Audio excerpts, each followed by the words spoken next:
Welcome, everyone. Thank you very much for joining us. We're extremely excited about tonight's event. And let me introduce the speakers. Nikole Hannah-Jones, as so many of you know, is an award-winning investigative journalist who writes about racial injustice in the United States. In 2015, she was named Journalist of the Year by the National Association of Black Journalists. In 2016, you may have heard her popular two-part This American Life story, which was called The Problem We All Live With.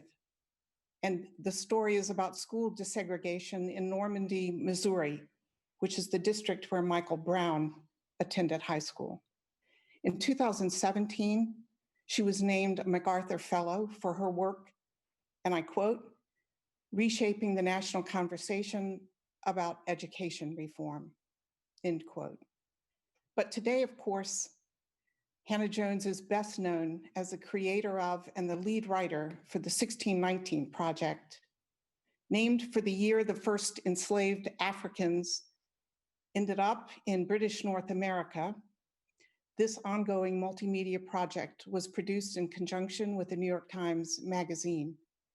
It reframes American history by placing the consequences of slavery and the vast contributions of Black Americans at the center of the national narrative.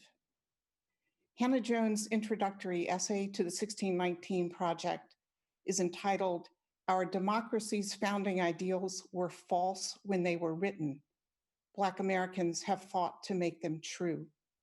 The essay earned her the 2020 Pulitzer Prize for commentary, and the acclaimed project is still going strong. We heard just yesterday that Oprah Winfrey will be adapting the stories of the 1619 Project for TV and film for worldwide audiences. We welcome you, Nikole Hannah-Jones, and we're honored to have you here. Khary Oronde Polk is an associate professor of Black Studies and Sexuality, Women's and Gender Studies at Amherst. Khary is a cultural historian of the African-American diaspora. He is a specialist in LGBTQ studies and a scholar of race, gender, and sexuality in the US military. Khary teaches courses on military history, Black European studies, queer theory, Black sexuality, and more. His astonishing book, Contagions of Empire, has just been published. The subtitle, Scientific Racism, Sexuality, and Black Military Workers Abroad. And in this book, this very carefully and creatively researched book, Khary shows how the movement of African-American soldiers and nurses around the world in the first half of the 20th century challenged American military ideals of race, of nation, of honor, and of what patriotism means. I want to thank you both for being here. We're so excited to have you, Nikole, and to have you as an interviewer, Khary. Thank you. Thank you so much, Biddy, and thank everyone who's tuned in to our live stream. And of course, Nikole, welcome to Amherst. It's wonderful to have you here, albeit in our virtual colloquium. But nonetheless, welcome. And I did want to let people know that if you have questions, that you can submit the questions via the website that's connected to the live stream. And I'll try to leave plenty of time for your questions as well. So, Nikole, it's been nearly 1 year since the 1619 Project debuted in the New York Times Magazine. And since then, it has become, at least in my mind, a cultural touchstone, enjoying wide acclaim as well as pointed criticism from pundits, academics, and historians alike. But I think about this text in the way in which I might also think about the miniseries Roots. So in some ways, what the miniseries Roots was to the 1970s, or what the documentary Eyes on the Prize was to the 1980s. The 1619 Project seems poised to have the same kind of transformational impact on how Americans today understand the long arc of the Black freedom struggle in the United States. So, if you could tell us what inspired you to put this project together, and did you expect it to have the impact that it has had and continues to have? Well, thank you for that introduction, and thank you, Amherst, for hosting this conversation today. And I don't know that those comparisons are apt. I mean, everyone remembers their roots moment, but I really appreciate you saying those words. Um, what inspired the 1619 project? In some ways, this was a 25-year-old story that's been in my mind. I first came across the date 1619 as a high school student. That's when the high school that I attended offered a one semester Black Studies elective, and I took that course.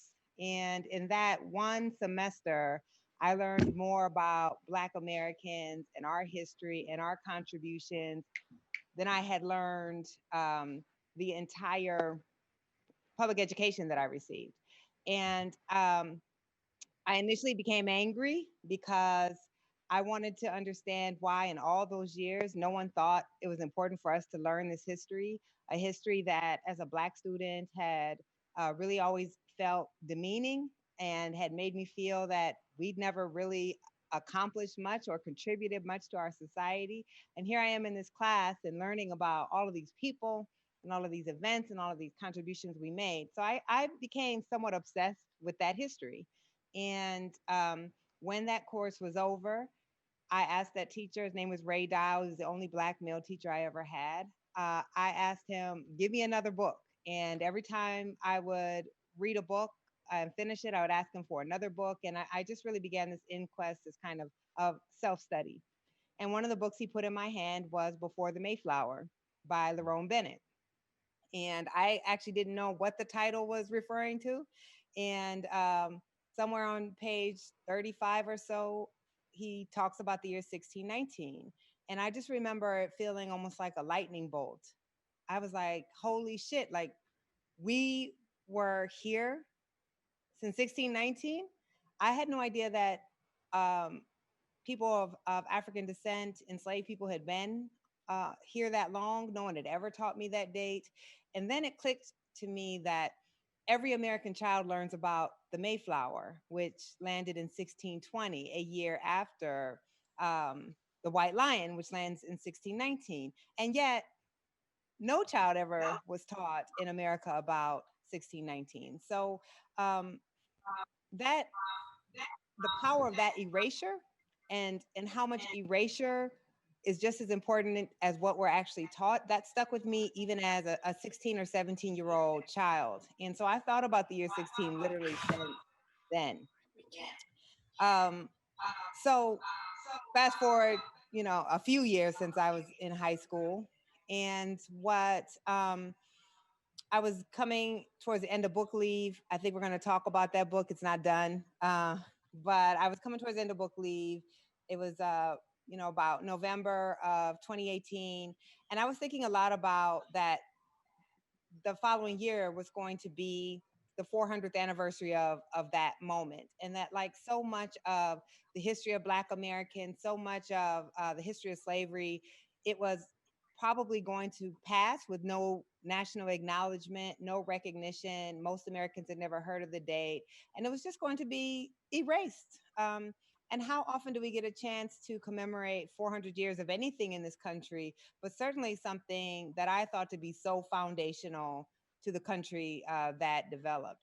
So I was thinking, what's the best way to mark that? And I just understood that I could write an essay, but an individual essay was never going to be enough to really give that date the gravity that it deserved. And I just came up with the idea of of doing an entire essay, or excuse me, entire magazine, and dedicating it through a series of essays, the entire magazine, to really examining the ongoing legacy of slavery. It was important to me that it would not be a history of slavery, that it would look at modern American society and answer that question. At my pettiest, it was to answer that question that every Black person gets, which is, slavery was a long time ago. Why don't you get over it? I wanted to show through essay after essay after essay that we can't get over it because our country hasn't gotten over it. And I've often joked, though it's not really a joke, that if you name anything in American life, I can trace it back to slavery. And so that's kind of what the project was. That um, the legacy is very much alive, but it operates invisibly. But if you look at all of these institutions, from our politics to our cultures to our social norms, to our legal system, um, look around American society, and the fingerprints of slavery are there, but we've just ignored them. And the 1619 Project really was taking their 400th anniversary to force us to acknowledge that slavery is just as foundational to our country as anything can be considered foundational. Another answer to your other question will be much, much shorter, which is no, I had no idea whatsoever that the project would get the response that it got. And in fact, I, I had panic and anxiety that I had managed to harness all of these resources from the Times to produce this project, and on this one thing in American life that we never really want to talk about or grapple with, that we refuse to deal with. And if nobody read it or cared, I would never get the ability to do a project like this again. And I would also close doors on other Black and brown people coming behind me who had ambitious ideas. So the pressure was immense. I believe we had produced something powerful, but as you know, you can do something powerful and people still don't care. Yes. So there's no way I could have predicted the way that people have responded to it. That's really amazing to hear, because I think that we all have these anxieties about how will our work travel, especially without us. And I guess I'm interested. You mentioned being in high school. Have you heard anything specifically from either high school students or high school teachers about the project? Uh, yes, sorry, I got a pop up on my screen. I've heard, so for those who don't know, we partner with the Pulitzer Center, and the Pulitzer Center turns journalism into high school curricula. And so when the 1619 Project launched as a journalism project, it also launched as a free curriculum that educators could download and begin to teach the project to their students.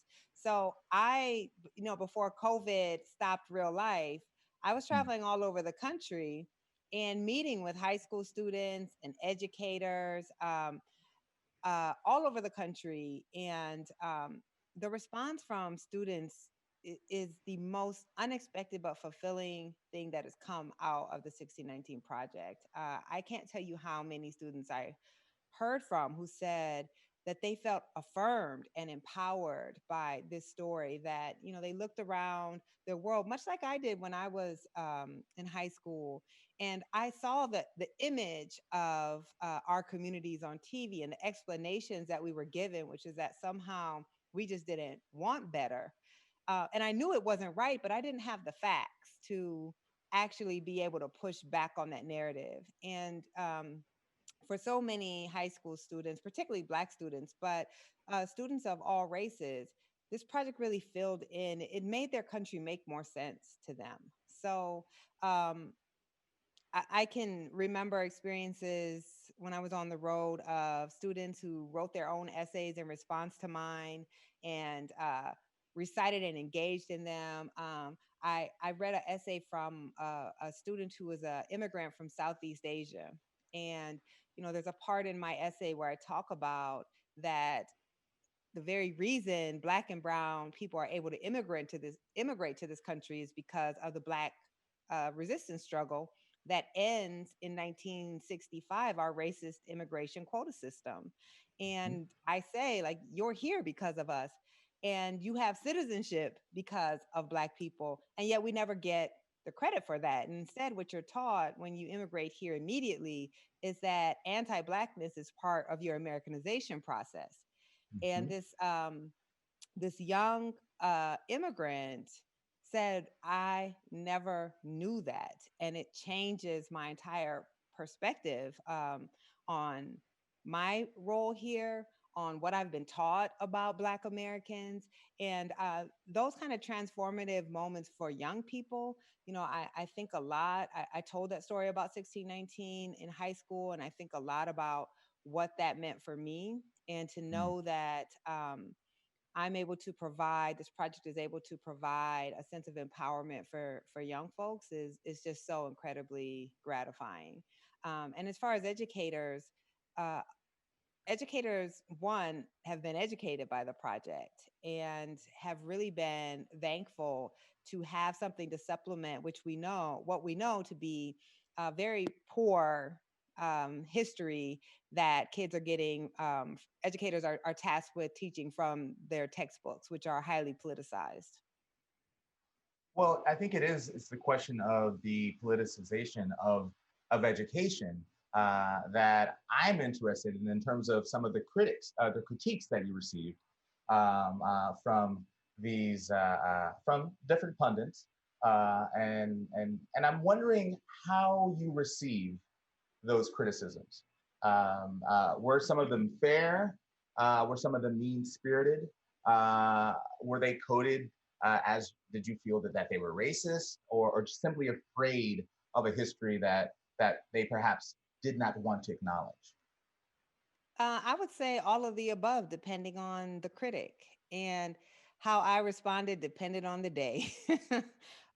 Some days I was able to hold a higher ground, and other days I had to go in there scrapping. So, um, you know, what what I would say is, one, I was completely unsurprised that there would be criticism of the project. Of course there was. I mean, you're an academic, and you know, one, academics love to argue with each other. This is the nature of historiography, is um, historians provide their interpretations and other historians write counter arguments to those interpretations. That part is very normal. What's different, of course, is that most Americans don't actually get how historiography works. So for them, there's a set of facts, and that's all the facts, and anything else is revision. And if historians argue with you, you must have gotten it wrong, especially when you're a journalist and this isn't even what you're trained to do. So some of this I completely expected. You don't make certain arguments like, let's consider 1619 our true founding and not 1776. Let's consider Black people our true founding fathers. Um, uh, a project that is not deifying our founding or our founders, and not expect that you're going to get a lot of pushback. So of course I knew that there would be some, and I wanted people to be uncomfortable. We've been far too comfortable with this narrative that this political narrative that has tried to downplay and marginalize slavery and treat slavery as an asterisk when it's clearly not. So that part I expected. The right-wing attacks, of course, I expected all of that. And the right-wing attacks have been largely fueled by the fact that the project has become curriculum in so many schools, because they really don't want American children learning anything but a vaulted, idealized history of our country. What did surprise me, however, was um, the effort by some really esteemed historians to discredit the entire project. They, circulated a secret letter that they tried to get a bunch of historians to sign on to. I think it speaks to the project, and also in the integrity of many academics, that they couldn't get any signatures to it outside of their five. But once they published their letter against the project and we responded and we published their letter in full, they didn't just move on, right? Like, they kept publishing. And one in particular, Sean Willentz of Princeton, I mean, I may as well call the name out, probably published 4 pieces against the project. And they disputed one particular fact, which I could say I should have been more clear about, which was about the slavery being a motivation of some of the colonists during the Revolutionary War. And Right. in hindsight, I probably shouldn't have dropped that bomb out there without a little bit more fortifying evidence. So I'll give them that. But their larger critique was, I didn't give white people enough credit. I was too mean to Abraham Lincoln, and that our country was not foundationally racist, which I don't think that's a historic critique, obviously, because I don't know what history proves or disproves that. And so what you realized was that this really was a battle about the national narrative and what that national narrative should be. And that was really disheartening, because it's one thing to say we disagree with this reporter's interpretations of facts. It's another thing to try to discredit this work. So how I responded, really, if you follow me on Twitter, it just depends on the day. Indeed. Yes, indeed. Um, I have to say that going back to your essay for the project, that the personal anecdote that begins your essay resonated with me deeply. And I'm referring to your story about your father, a veteran, and the American flag that he proudly flew in your yard as you grew up. And yet, as a young person, in terms of how you narrate this story, you had learned through a kind of cultural osmosis that the flag didn't really belong to African Americans. And you write that, quote, how could this Black man, having seen firsthand the way his country abused Black Americans, how it refused to treat us as full citizens, proudly fly its banner? Now, I come from a military family. And a few weeks ago, my mother called me just around Memorial Day. And she had sent my father, who served 30 years in the Air Force, to the dollar store to buy as many American flags as possible in order to decorate their lawn for the holiday, and something that's become kind of a yearly tradition in the Polk household. Um, and so, though I grew up in a military environment, when I returned to the States for college, I too learned for the first time, it felt, that the flag didn't really belong to me either. And I mention this because there's something about the question or the paradox of Black patriotism that animates aspects of the project. It's present in its critical essays as well as the creative work. But it also seems to resolve this paradox about what it means for African Americans to serve a country that doesn't always have its interest at heart. And you may not be able to answer this, but I was wondering if you could say a bit about why American military service or African American military service across the centuries plays such an important role in your project. Well, I think that as a country, we understand, or we believe at least, that serving in the military is the highest um, exhibition of patriotism, right? Your willingness to fight for and die for your country. And we know that from the very first war, the Revolutionary War that this country fought, Black people have disproportionately signed up for service. Um, I understand that to be, and I'm sure, you're the historian, so it's weird to be asked a question from someone about their area of expertise, because you get scared you're going to mess something up. But my layperson's view of that is, of course, that a people who did not gain full legal citizenship in their country until 1968 thought that military service would be the way to prove that you were actually worthy of full citizenship. That if you were willing to fight and die for a country that didn't even, that forced you to serve in a segregated military, that often didn't want you to serve or did not allow you to serve until they started losing the war, and then they needed extra bodies. that if you were willing to put your life on the line for this country, how could your country then say that you did not deserve the full rights of citizenship? So to this day, the two groups that serve the highest in the military are Black people and Native people, right? The two people who have constantly had to prove our citizenship. And I think a lot about what it means to not be treated as a citizen in the only country you can claim, right? We have no other country to claim. We have no other country to go to. We speak English because we have no other language. We hold the names of Europeans because we have no ability to maintain our own ethnic names. So this is the only country Black people have. We have nowhere else to go, and yet have not ever been treated as full citizens in the only country we can claim. That's why my essay also argues we're the most American of all people, because we were created literally on this land.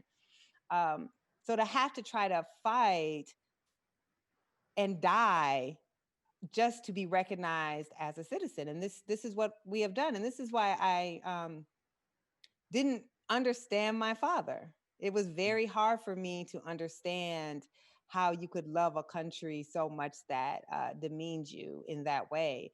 But I think what I come to in the essay, and it's funny because people ask, well, when did you finally understand your dad? And I was like, as I was writing the essay, I literally was 44 years old. Sorry, working from home, y'all.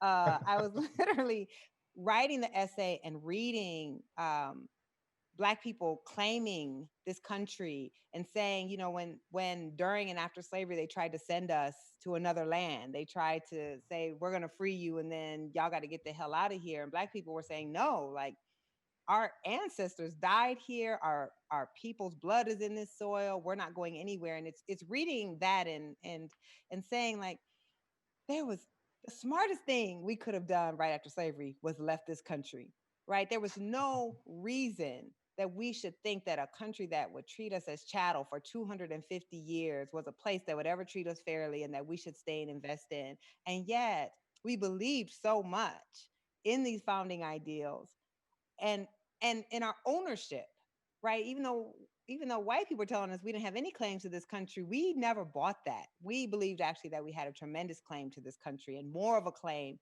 than anyone else, and we were not going to leave.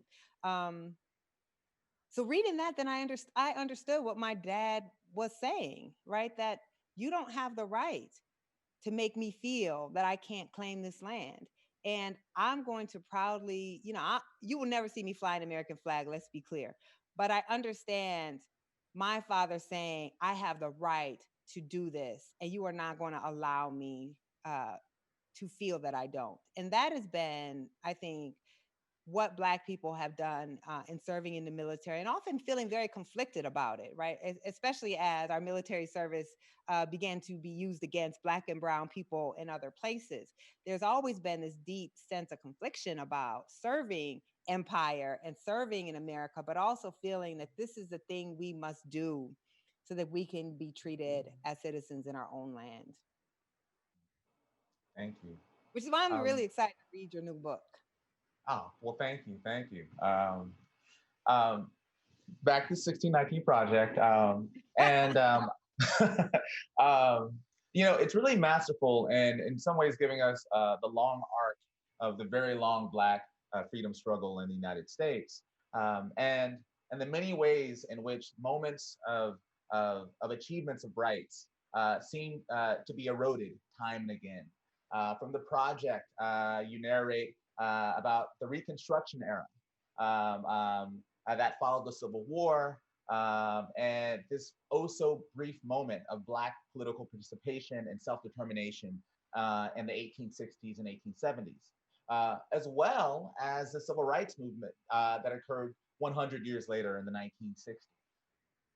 So, and often the Civil Rights Movement is sometimes known as the Second Reconstruction.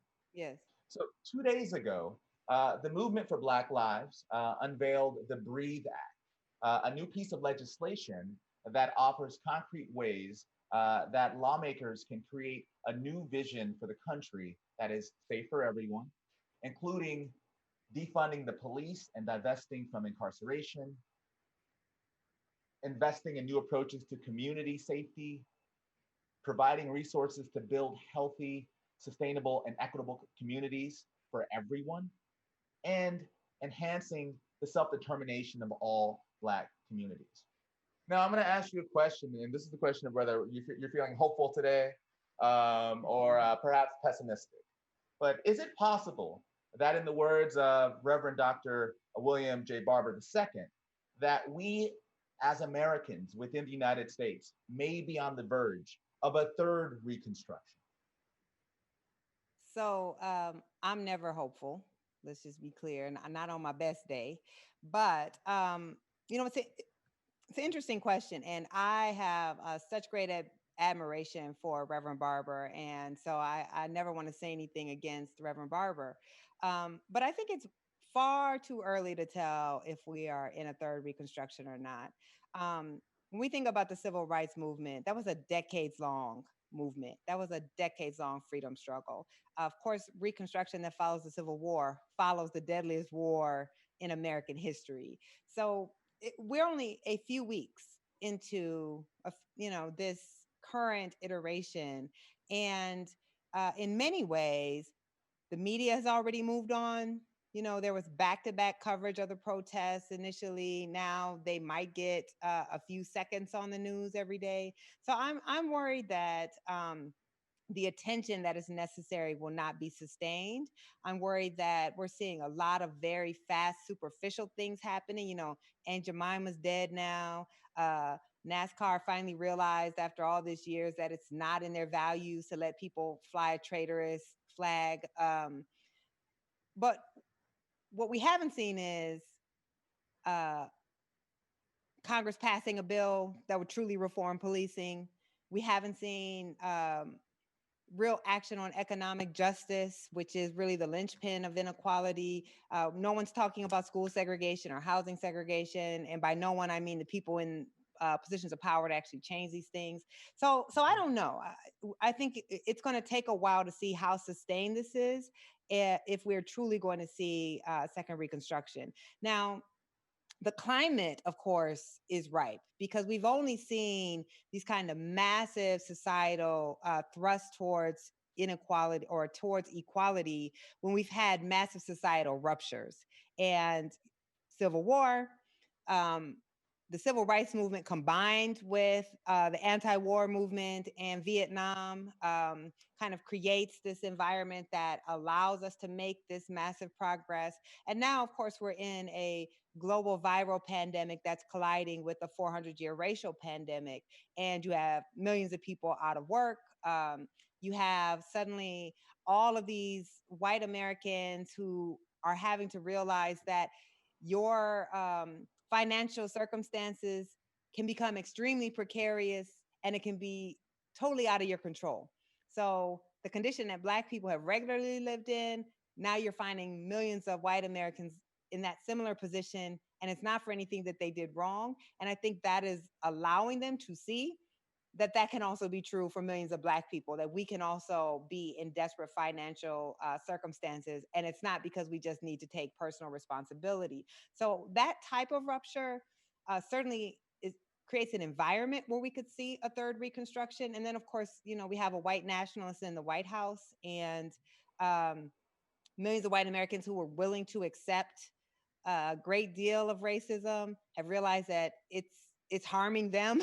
It's harming them in a big way, and we have a federal government that is just missing in action in this most desperate time. So for those reasons, it's possible, but I don't know, and I just think I'm really skeptical about how much transformation we're going to see right now, and then we also know that both periods of Reconstruction were met by a tremendous white backlash, and that these Reconstruction periods last a decade or so. And then there's immediate retrenchment and a white backlash. And so even if we are able to see some significant gains, we know what's going to come around the corner from that. So yeah, I'm not a pessimist. I think I'm just a realist. Respect that. Could you tell us a little bit about your new book project and what you're learning as you re-enter, let's say, the conversation concerning school segregation and desegregation?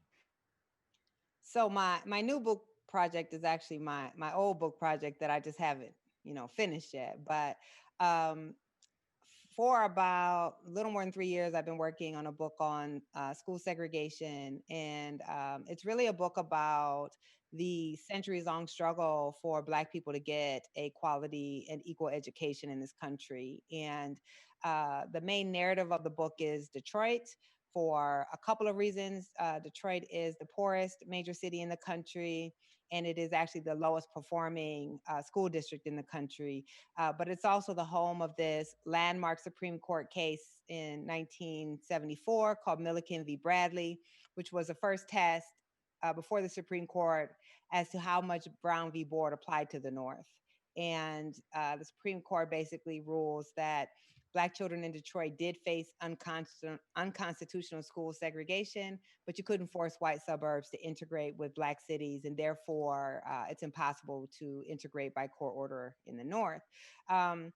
And so, but the book really goes all the way back to slavery and traces the struggle, beginning with Black people being the only people in the history of this country for whom it was ever illegal to learn to read and write, to after the end of the Civil War, Black people being denied education, even as their tax dollars are paying for schools to be built for white children. And then today, where there's never been a single moment in American history where Black children have got the same educational resources or a quality education. And the book was going to make the argument that integration is the only tool we've ever known to provide equal education for Black children. But now I'm kind of conflicted about my argument at the end. So I'm not exactly, I still believe that that's true, but I am somewhat conflicted now about whether it's the right thing to keep asking to force our children into schools where they're not wanted. So I'm not sure how it's going to end, but it is tracing this centuries-long struggle for Black children to get education. All right. So now I'm going to transition to some of the questions from the viewers. How does learning about the history of Black Americans enrich advocacy and activism today? Oh, okay, good. I started with the easy one. I don't think you can truly advocate if you don't understand the architecture that built the injustices that you're advocating for. I think what the 1619 Project tried to do, for those of you who are not too young to have seen the movie The Matrix, it's the red pill. It's the pill that allows you to see all of the coding, the invisible coding behind the structures and systems that you take for granted. And without that knowledge, what are you actually fixing and how are you fixing it? What's really important to me, and not just in the 1619 Project, but in all of my work, is to show the intentionality of the inequality, that this was created, that it was created with a lot of thought, that it was created with a lot of resources, and that you have to apply that same amount of thought and planning and resources to undo this socially engineered inequality as you did to create it. And I think we just don't have the language, the lexicon to understand that. And so the advocacy almost always falls short. And so often the advocacy is about worrying about, are people racist in their hearts? I don't care. You can hate every Black person in America, but what you don't have a right to do is deprive Black people of resources, to discriminate against Black people in public or private spaces. And you cannot be racist at all, but because of the legacy of slavery and discrimination, you have the wealth to buy into all white neighborhoods, with property values that were artificially deflated or inflated because of the government, with access to the best resource schools, and it has nothing to do with your heart, but everything to do with you being a beneficiary of a system that values white people more than Black. So to me, you have to have that base of knowledge if you are going to effectively change the systems that you say you're fighting. What can we do to dismantle the ideology of race that both rationalizes and distracts from gross inequity in US society? I don't really get the question.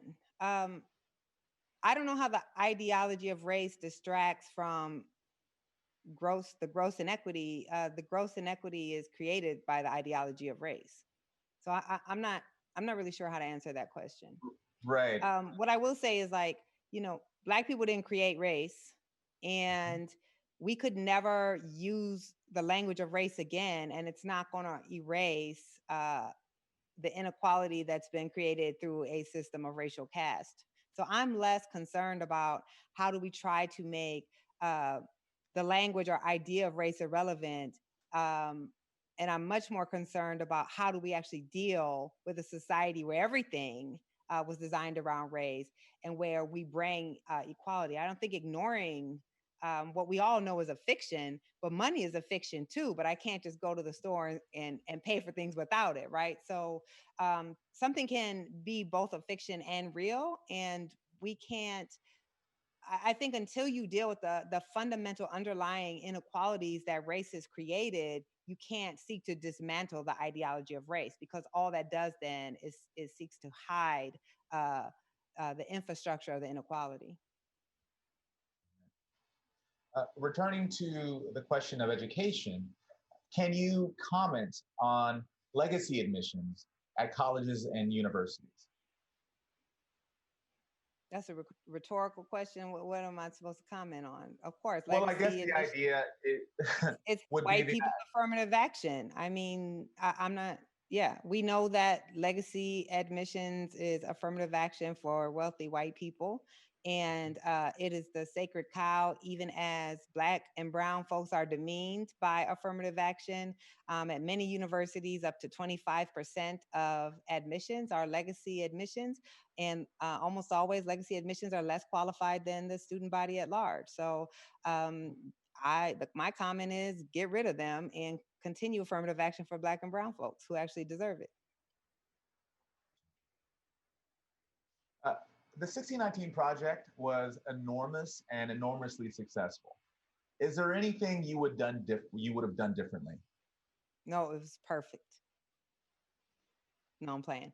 I mean, sure. I mean, I read my essay now and I'm like, I wish I would have done this or written this better or included this. We're expanding the 1619 project into a series of books, and there are several subject areas that I wish we could have covered and we simply just didn't have the time or space. I wish the project would have engaged with diaspora some. In some ways it was intentional that it didn't, because I really wanted the project to be about Black Americans, but it is a whole, particularly when we're talking about the Caribbean and South America. So there will be an essay that is going to deal with that. I do regret that we didn't acknowledge and give more time to Indigenous people and settler colonialism. Frankly, it's not an area that I have a great deal of expertise in. I wasn't as comfortable in that area. So it's a huge gaping hole in the project. I mean, the project is not about Native people, but you cannot tell this story without acknowledging the role of settler colonialism in the making of America. So I'm in talks with some Indigenous writers who I'm hoping will be writing an essay that are linking these stories for the project. And the other was the original project was supposed to have an essay on reparations. Tremaine Lee's piece looking at the wealth gap was supposed to assess what is owed, but that actually worked out, I think, the way it was supposed to, because then I got to write the essay. I actually wanted to write that essay, but I just couldn't. And I got to write the essay that I wanted to write a couple weeks ago. So those are like the big areas that I wish we had improved upon, for sure. Let's see. A big question. What do you think are the best ways white people can help the movement for reparations? Okay, good. So I thought you were going to say, like, what can white people do to end racism? And I have a very flip answer to that these days because I'm tired of that question. But this question I'll answer. So there's two easy things. One, HR 40 is the congressional bill that has been stuck in committee for 30 years. John Conyers, representative from Detroit, he introduced that bill every year for 30 years, and he died last year with that bill never having made it out of committee. Originally, the bill was just a bill to say, let us get together a commission to study whether we should even have reparations. We couldn't even get that out. And now the bill is actually saying, let's put together a panel to talk about how reparations should happen. So you call your Congress people and advocate for them to actually pass that bill out of committee so that we can look at how this would occur. And the other thing is to really educate yourselves and educate your fellow white people on why reparations is necessary. The recent polling I saw on this said about 75% of Americans were opposed to reparations, majority of Black people, but the minority of everyone else. And I truly think some of that you're not going to be able to move. But I think a lot of it is most people actually have a very visceral reaction to this idea without understanding why it's necessary, without understanding what makes the Black experience so singular, without understanding that Black people were advocating for reparations during slavery and from the moment that slavery ended. And the delay of justice should not equal the denial of justice.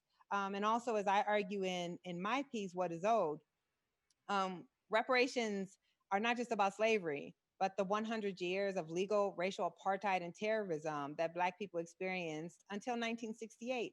We had legal discrimination against people in every aspect of American life simply because they descended from people who had been enslaved until 10 years before I was born. My father's generation. These people are still alive. John Lewis is still alive. So I think it is about really educating yourself on this issue and then advocating with your own folks about why this is something that the government, so to be clear, white people are not writing a check, though if any white person wants to write me a check, I'll give my Venmo after the talk. But reparations is about a societal debt and it is paid by the government. It's not about punishing white Americans. Thank you. Anybody want my Venmo? We'll get That's it out gonna be to on the Fox News tomorrow. I shouldn't even have said it. Oh, well, this is actually, I do like this interesting question to me. The New York Times recently announced that they are going to capitalize the B in Black. Where do you stand on this conversation? And do you imagine going back to the work that you've done, especially the 1619 project, and with these new guidelines changing things that you've written previously and capitalizing Black? I mean, I'm certainly not going to go in and retype the B on everything that I ever wrote, but I'm 100% in favor of them. When I first started out as a young journalist, I always capitalized the B. I think what people fail to understand is because of the very thing we talked about earlier, because we have been cut off from having any ties to another country or another ethnic group. Black people actually became an ethnic group in this country. We became a melding of the three races of people who lived here at 1619, which were African, white, and indigenous. The melding of every West African culture and ethnic group that was brought across the Middle Passage became one people here. And so we actually do have a distinct lineage and a distinct ethnic group. And the capital B, I think, respects that. I don't use African American. It's always felt too soft to me. Black has always felt much more political and powerful. And I tweeted about this a couple weeks ago when the Associated Press, so if you're not a journalist, the Associated Press has long set the style for how you write certain things in journalism. And when the Associated Press announced, I mean, you have to learn a AP style, they call it, as a journalism student. And when they announced that they were moving to the capital B, I wrote about how amazing of a moment that was, because I had that, not literally beaten out of me, but taken out of me. Every time you would write the capital B, your journalism professors would mark it up, and as a journalist, the copy desk would lowercase the B automatically, and you just stop doing it. And so for decades, I haven't been able to, and no other journalist writing in a mainstream publication, or for that, most academics have never been able to write a capital B. And so to see that change, and then finally the New York Times also made the change, was really liberating and empowering. And the sad thing is, I'm so used to writing the lowercase b because I was forced to write the lowercase b for more than 20 years, that I have to keep correcting it because it's not even my natural inclination. But I think it is a great and an important and empowering move. And what a lot of people don't know is the NAACP also went on a campaign for Negro, to get, when we use the word Negro, to get the N in Negro capitalized as a sign of respect, because lowercasing the way that you referred to Black people was just another indignity of not treating Black people as fully human. So Black is, to me, the same as calling someone Irish or calling someone Asian or Japanese, and it deserves to have that capitalization. So I'm very happy about that change. All right. So I think we have time for one more question. I'll return to one of my questions. And it's clear that your work as a journalist and as a tweeter is deeply inspired by the life and work of journalist and early civil rights activist Ida B. Wells. And for those who don't know, Nikole's Twitter handle is Ida Bay Wells, which is just brilliant. But I've been thinking about her work recently, especially her work as an investigative reporter documenting lynchings in the South in the 1890s. And as I think the 1619 Project chronicles, anti-Black violence has been a regular condition of Black existence since at least 1619. With that in mind, I've been especially disturbed by the recent reports of alleged suicides by African Americans across the country over the past few weeks, which reprises the symbolic image of what Wells worked so hard to expose. First, could you say a bit about Wells and her impact upon you as a writer and a journalist? And second, how do you as a journalist make sense of these alleged suicides? Sure. So Ida B. Wells was, hands down the most badass investigative journalist of her era. This was a Black woman born into slavery, who was less than 5 feet tall, who would go into communities where a Black man had just been lynched by a white mob and start asking questions to document what actually happened, and then actually expose that the myths around Black people being lynched, which were that Black people were, sexual predators and violent, was actually that Black people were often accused of rape after consensual sex with a white woman, or being lynched out of economic retaliation. Of course, she had her newspaper destroyed. She was run out of Memphis and had to live in exile, first in New York and then ultimately in Chicago. This woman was also a suffragist and really tried to force the white suffragist movement to stop being racist and include Black women. She was a civil rights activist, one of the co-founders of the NAACP, though because she is a woman and a Black woman, she was largely kind of written out of that story. When you see that old picture of the NAACP banner talking about a man was lynched today, Ida B. Wells is the reason that the NAACP started paying attention to lynchings, because more upper class Black people at that time didn't want to touch the issue of lynching. They actually believed that it was Black men being rapists, and didn't see it as an issue that was clean enough for them. And Ida B. Wells forced this into the national and global conversation and also into the NAACP. She also refused to engage in class politics. She founded organizations to help Southern migrants to adapt and succeed once they got to Chicago. So just in every way, she hyphenated her name, refused to give up her last name, and hyphenated her name at a time when women simply did not do that. Shit, most women don't do that now. In every way, I've seen her as a beacon. She really innovated data reporting. She was one of the first data reportings. She was the first person to catalog the number of lynchings that were occurring and where they were occurring. And we still use some of her investigative techniques today. When I think about, as a journalist, my job is to be skeptical of everything. And so it's really hard for me to give an opinion on these alleged suicides because we don't have enough facts. And it's possible in this country, we know very possible, that at least some of these Black men were lynched. But it's also possible that some of these Black men or all of them killed themselves, because we are seeing a rise in suicides amongst Black men nationally if you look at the data. So I don't know. What I will say though, and I wrote this in the piece, What is Owed, is that George Floyd was lynched, right? Like that was a clear, and I don't use the word lynching as metaphor. I think we should never use a word with that history in our country as a metaphor.